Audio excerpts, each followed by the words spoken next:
dari segala penjuru. Kok mereka bisa mengerti? Dari segala suku, dari negara ini, negara itu, kok mereka bisa mengerti, saling memahami? Tapi ada orang yang mengatakan, oh mereka lagi mabuk itu.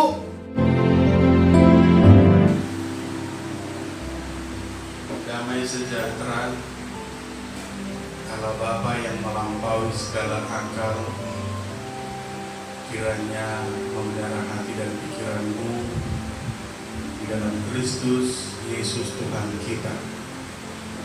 Amin. Shalom. Selamat hari Minggu buat kita semua. Selamat memperingati hari Pentakosta pada saat ini. Seluruh jemaat yang bersukacita pada hari ini.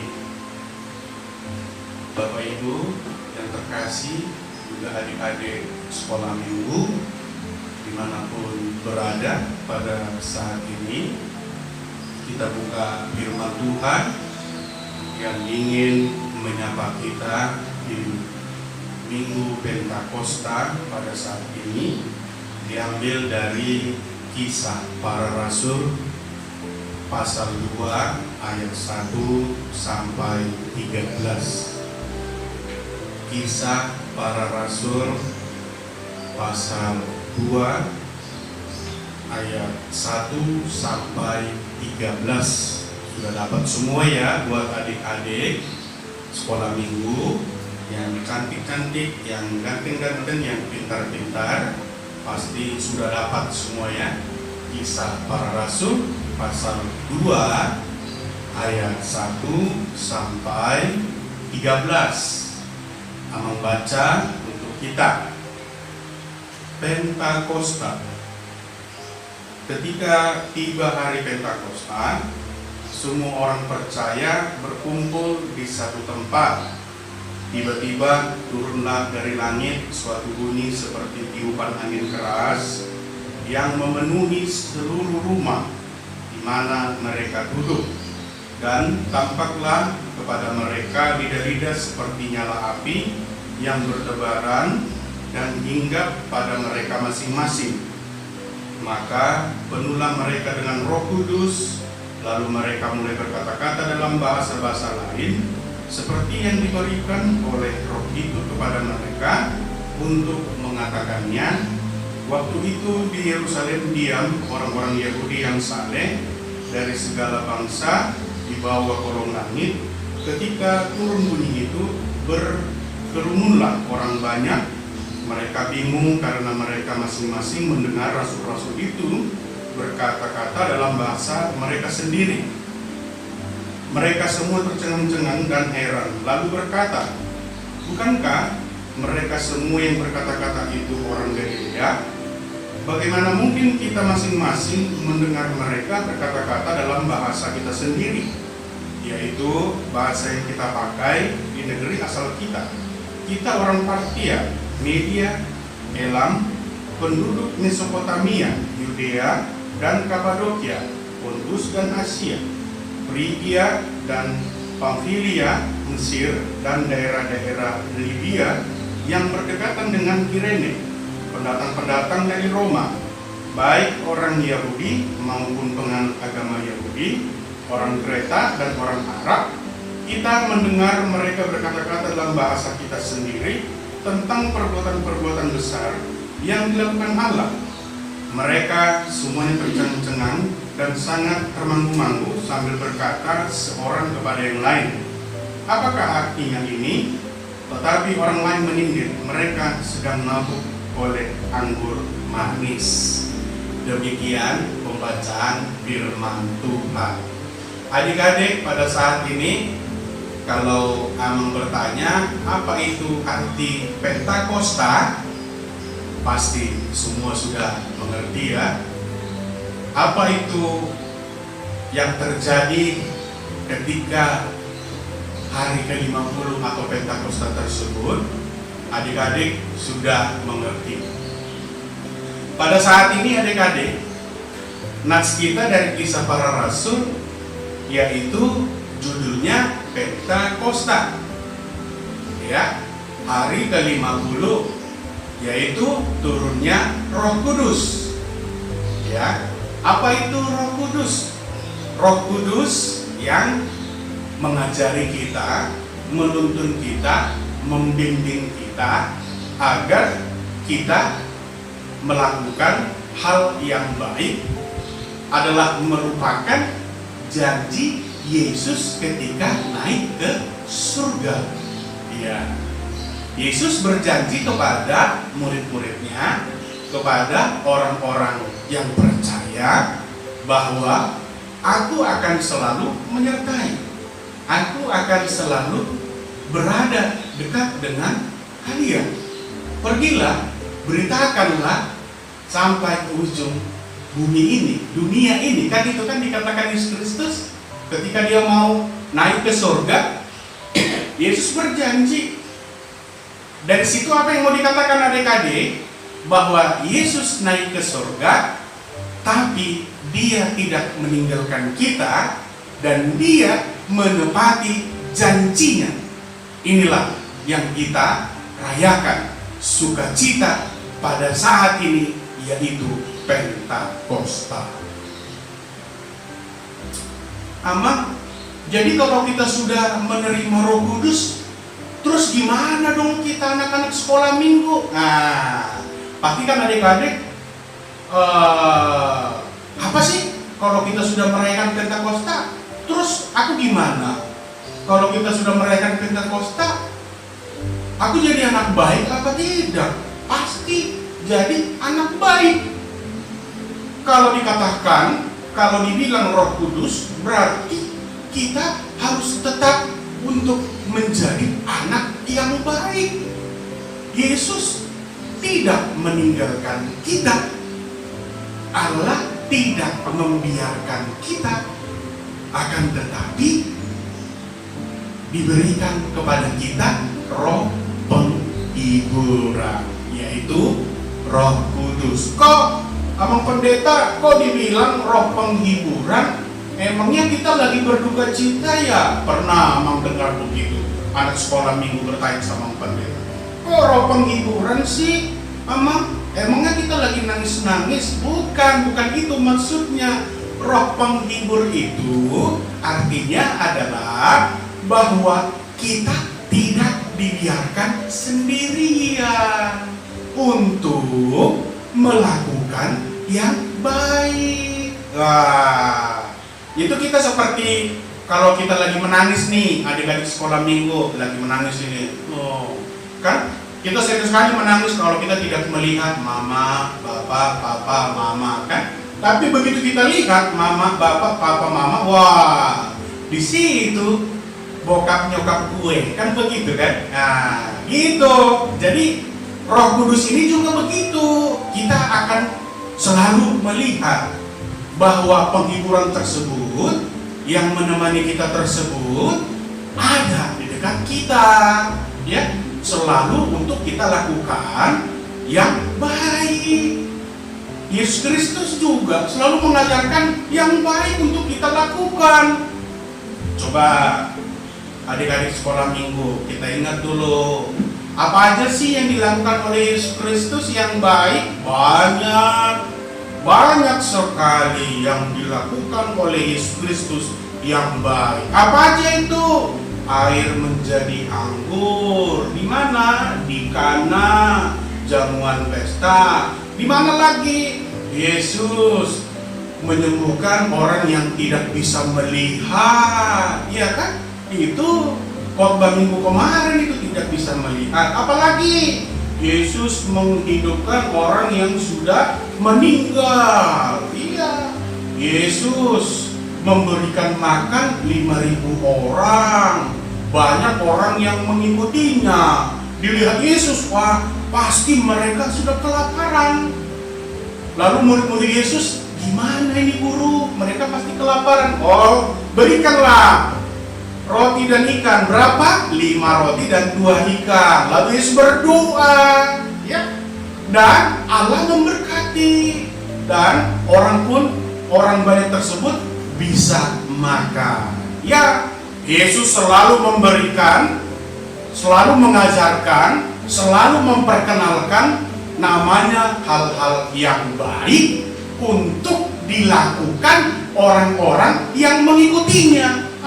Tadi kakak-kakak guru sekolah minggu tadi mengatakan, Amang dengar tadi, walaupun kita tidak bisa bebas melakukan apa-apa, walaupun kita di rumah, walaupun kita tidak bisa sekolah minggu di gereja, tadi kakak-kakak mengatakan, apakah masih tetap menjadi anak yang baik? Apakah membantu orang tua atau menyakiti orang tuanya? Ya kan? Budi, ayo sapu dulu rumah. Nggak mau, aku aja disuruh mama ini. Ayo cuci dulu piring. Nggak mau, masa gue aja. Ayo rapiin tempat tidurnya. Nggak mau, adik aja, abang aja, masa gue aja. Itu namanya yang tidak diajari oleh Roh Kudus. Ayo tunjuk tangan dulu, siapa yang satu minggu ini mendukakan ataupun melawan orang tua? Tunjuk tangan. Gak ada. Amang yakin gak ada yang tunjuk tangan. Tapi kalau Amang tanya, siapa satu minggu ini yang rajin dan mau membantu orang tuanya? Pasti semua tunjuk tangan. Yakin Amang tunjuk tangan. Semua anak-anak sekolah minggu. Ya, ini Pentakosta, roh penghibur. Berarti kita menghibur orang tua kita. Salah nggak? Menjadi anak baik di depan orang tua. Ayo tunjuk tangan. Siapa yang mengatakan salah? Tunjuk tangan. Wah, itu berarti anak iblis itu. Anak iblis lah. Ada begitu. Gak bisa disuruh orang tua ngapain. Gue aja. Aku aja. Adik kan ada, abang kan ada, kakak kan ada. Masa aku terus pagi aku, siang aku, malam aku terus aku, kan begitu kan? Ya nggak apa-apa. Tadi kan dengarkan dalam hukum Taurat yang kelima, menghormati. Tadi lihat dari nats kita, dari segala penjuru, kok mereka bisa mengerti? Dari segala suku, dari negara ini, negara itu, kok mereka bisa mengerti, saling memahami. Tapi ada orang yang mengatakan, mereka lagi mabuk itu. Begitu kan? Iya. Tapi itulah yang namanya Roh Kudus. Jadi mengerti. Dengan kasih tersebut, maka kita akan mengerti apa itu kasih. Apa sih yang pendeta kasih itu? Apa sih kakak, abang, sekolah minggu? Apa sih kasih itu? Bukan kasih sinaga ya, itu nama itu ya. Kasih itu adalah merupakan mau berkorban, mau melakukan untuk yang baik. Adik-adik, ada tadi Amang baca cerita singkat, ya, cerita singkat tentang melakukan yang baik. Jadi ada seorang ayah, seorang bapak-bapak atau seorang bapak ya? Bapak lah. Dia rajin sekali kalau ketemu dengan orang, dia menepuk pundak orang yang dia jumpai. Sambil ditepuk pundaknya, dia mengatakan, percayalah sama Yesus. Kalau tidak percaya, kau masuk neraka. Terus semua, dia jumpa sama adik-adik sekolah minggu kali Abang Perwira, sama adik-adik sekolah minggu dimanapun berada, dia ditepuk pundaknya. Percayalah sama Yesus, maka engkau tidak akan masuk neraka. Terus setahun, 2 tahun, 3 tahun, 4 tahun, bahkan sampai 10 tahun. Akhirnya bapak ini ada di dalam pikirannya seperti putus asa. Tahu semua ya artinya putus asa ya. Untuk apa sih? Asal ketemu sama orang, selalu aja aku tepuk pundaknya, lalu aku katakan, percayalah sama Tuhan Yesus, maka kau akan masuk surga. Kalau tidak percaya, engkau akan masuk neraka. Terus, udahlah, bosan. Toh juga orang yang saya tepuk pundaknya, yang saya pegang pundaknya, dan yang saya katakan itu, orang pada lupa. Percayalah Yesus. Kalau engkau tidak percaya, akan masuk neraka. Dia putus asa. Mereka ngerti nggak sih maksud saya? Udahlah, besok aku nggak mau lagi bikin begitu. Sampai kapan adik? Sampai 10 tahun. Terus, asal dia pergi ke pasar, dia tepuk bahu atau pundak orang-orang yang dia jumpai, dia katakan demikian terus. Jadi mulai besoknya, udah 10 tahun ini, dia tidak mengatakan itu lagi. Bapak ini tidak mau memegang pundak atau menepuk pundak orang yang dia jumpai. Lalu adalah seorang pemuda bertemu dengan bapak ini. Lalu adik-adik, apa dikatakan pemuda tersebut, abang-abang ini? Terima kasih Pak, aku 10 tahun yang lalu Bapak tepuk, Bapak pegang pundak saya, dan Bapak mengatakan percayalah sama Yesus. Kalau tidak percaya, masuk neraka. Saya dulu ketika sebelum Bapak pegang pundak saya adalah orang yang nakal. Saya adalah orang yang jahat. Saya adalah seorang kriminal. Saya adalah seorang yang selalu membuat orang banyak resah. Tapi begitu di suatu hari Bapak pegang pundak saya dan mengatakan percayalah sama Yesus. Kalau engkau tidak percaya, maka engkau masuk neraka. Dan saya sekarang bisa menjadi orang sukses.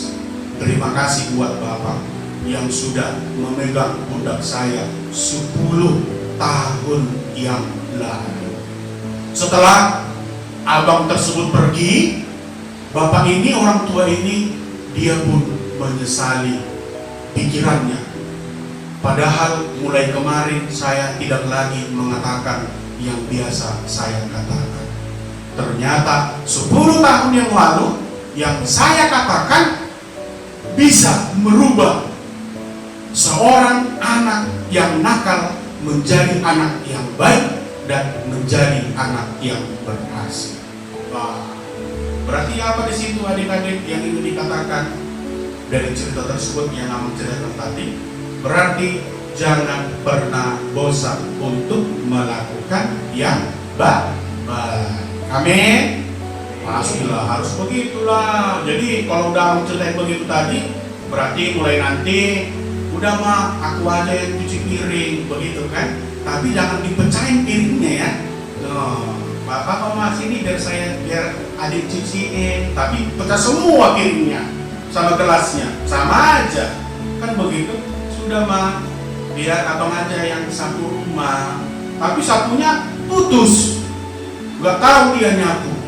Udah mah biar kakak saja yang rapiin tempat tidur, tapi malah makin hancur karena dia nggak tulus. Kan ada begitu adik-adik, disuruh bersihin dulu, iya, tapi dia gimana ya, mendumel. Dan aku doang terus dilakuin sih, tapi malas gua, aku aja terus. Jangan begitu lagi ya. Jadi kalau ada nanti mama, halo dek, ayo sapu rumah, siap ma. Mamaku yang baik, mamaku yang cantik, papaku yang ganteng, kan begitu kan. Jangan pas ada maunya aja kan baik kan, nih papaku yang baik, papaku yang ganteng. Rupanya karena ada maunya. Setelah diberikan, udahlah, orang udah dikasih kok, ngapain lagi? Ntar aja, kalau butuh baru kita pura-pura baik. Sepakat? Sepakat! Wah, kakak adik begitu. Enggak ya? Enggak ada begitu ya? Ayo, tunjuk tangan dulu, ada yang begitu enggak? Kadang di sekolah minggu. Jangan ya? Oh, enggak boleh. Ya, tetap harus jadi anak yang baik, anak yang pinter. Kita sekarang Pentakosta, Roh Kudus yang menghibur, yang menyertai, berarti jadi anak-anak yang pinter. Ya, anak-anak yang mau nurut dengan ajaran orang tua, nasihat orang tua. Amang yakin buat adik-adik pada saat ini dimanapun berada, Amang yakin adik-adik sekolah minggu dimanapun berada, setelah Minggu Pentakosta pada saat ini menjadi anak-anak yang baik. Amin. Amin. Maka daripada itu adik-adik, kiranya Tuhan Yesus Kristus menyertai kita, Tuhan Yesus memberikan kesehatan, dan Tuhan Yesus selalu memberikan penghiburan kepada kita. Amin. Kita berdoa. Sungguh luar biasa firman-Mu Bapa yang telah kami dengar dari Pentakosta, Roh Kudus, penghiburan yang menyertai kami, Yesus Kristus yang memberikan janjinya setelah naik ke surga. Terima kasih Bapa buat adik-adik sekolah minggu, kiranya Engkau menyertai mereka dimanapun berada, Engkau berikan kesehatan, dan juga Engkau berikan kesehatan buat orang tua kami dimanapun mereka berada, yang di rumah, yang bekerja, yang sakit Engkau sembuhkan, yang berulang tahun buat adik-adik dalam satu minggu ini. Terima kasih Bapak, Bapak memberikan umur yang panjang, tetap Bapak berikan kami Roh Kudus-Mu agar menjadi anak-anak yang mau menuruti apa yang diajarkan oleh orang tua kami, menghormati orang tua kami yang lebih tua, Bapak, Mama, Abang, Kakak yang ada di rumah ataupun dimanapun Bapak.